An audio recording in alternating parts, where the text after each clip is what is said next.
मैं जितिन प्रसाद ईश्वर की शपथ लेता हूं कि मैं विधि द्वारा स्थापित भारत के संविधान के प्रति सच्ची श्रद्धा और निष्ठा रखूंगा। मैं भारत की प्रभुता और अखंडता अक्षुण्ण रखूंगा।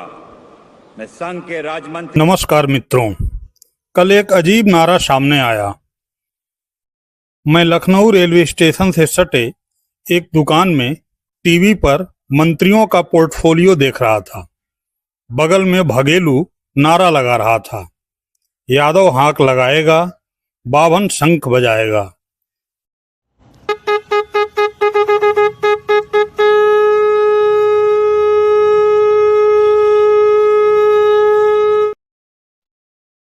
मैंने उससे इस अजीब नारे की तासीर जानना चाहा तो उसने जो बताया वह रिसर्च वर्क बन गया।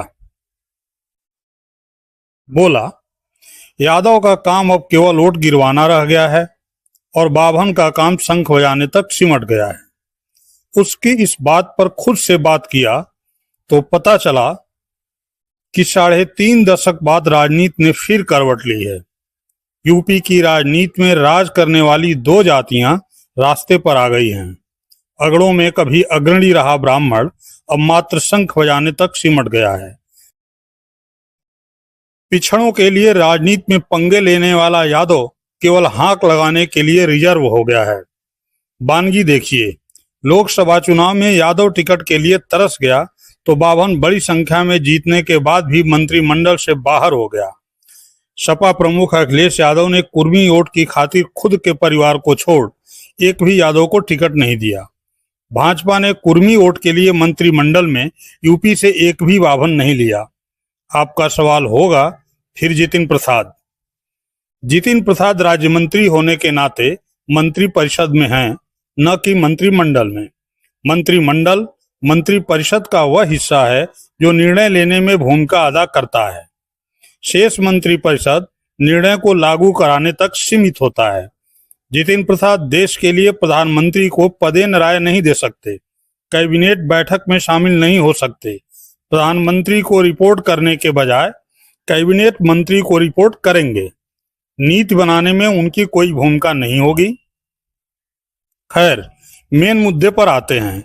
बाभन, यादव और कुर्मी के राजनीतिक कैरियर पर विचार करते हैं। इस बार यूपी में सर्वाधिक 11 बाभन, इतने ही कुर्मी, 7 ठाकुर और 5 यादव सांसद बने हैं। सभी 5 यादव सांसद अखिलेश के ही परिवार से हैं, तो वह मंत्री बनने से रहे। 7 ठाकुर में 2 सपा से, 5 भाजपा से हैं। 5 में से 2 राजनाथ सिंह और कीर्तिवर्धन मंत्री बनाए गए हैं। अर्थात यूपी से केंद्रीय मंत्रिपरिषद में ठाकुर का प्रतिनिधित्व 40% है। जीत कर आए 11 कुर्मी सांसदों में 7 सपा और 4 भाजपा प्लस से हैं। भाजपा ने 4 कुर्मी सांसदों में से 3 को मंत्रिपरिषद में शामिल किया है। ऐसे में मंत्रिपरिषद में कुर्मी समाज की भागीदारी 75% हो गई है। ठीक इसके उलट ब्राह्मण कहीं के नहीं रहे हैं। यूपी में 11 ब्राह्मण सांसद बने हैं, 2 कांग्रेस से, 1 सपा से और 8 भाजपा से हैं। भाजपा ने 8 में से मात्र 1 को राज्य मंत्री बनाया है, जो कुल सांसदों का 12% है। यूपी की इस तस्वीर से हटकर पूर्वांचल में चलें तो तासीर बिल्कुल मध्यम हो जाती है। यहाँ से भाजपा प्लस से 3 कुर्मी और 3 ब्राह्मण सांसद बने हैं। 3 में से 2 कुर्मी सांसद मंत्रिपरिषद में शामिल हुए हैं, लेकिन 3 ब्राह्मण में से 1 को भी तवज्जो नहीं मिली है। ये तीनों ब्राह्मण गोरखपुर, देवरिया व कुशीनगर से हैं। इनकी बगल की सीट महाराजगंज और बांसगांव से एक दलित और कुर्मी जीते हैं। उन्हें मंत्री बना दिया गया है। ब्राह्मण सांसदों के नाम पर विचार तक नहीं किया गया। खैर, इतना रिसर्च करने के बाद मैं समझ पाया कि भगेलू क्यों चिल्लाया जा रहा था, यादव हाक लगाएगा, ब्राह्मण शंख बजाएगा। ब्राह्मणों का यह हाल तब है जब यूपी में 12 सीटों पर ब्राह्मण वोट 15% से ज्यादा है। बलरामपुर, बस्ती, संत कबीर नगर, महाराजगंज, गोरखपुर, देवरिया, जौनपुर, अमेठी, वाराणसी, चंदौली, कानपुर, इलाहाबाद इन सीटों पर एक तरफा ब्राह्मण वोट नतीजे को प्रभावित करने की क्षमता रखता है। लोकसभा चुनाव में ब्राह्मण वोटों के पैटर्न पर CSDS ने एक सर्वे किया था। इस सर्वे में बताया गया कि 2009 और 2014 लोकसभा चुनाव में ब्राह्मण किसके साथ गए। 2009 के लोकसभा चुनाव में कांग्रेस के पक्ष में 31% ब्राह्मणों ने वोट किया, जबकि 2014 में सिर्फ 11% ही वहां रह गए।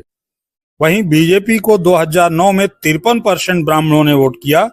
2014 में यह समर्थन बढ़कर 72% हो गया और बीजेपी ने 80 में से 71 सीटें जीत ली। बीएसपी को ब्राह्मणों का 2009 में 9% और 2014 में सिर्फ 5% वोट मिला, जबकि समाजवादी पार्टी को 2009 और 2014 में 5% ब्राह्मण वोट हासिल हुआ।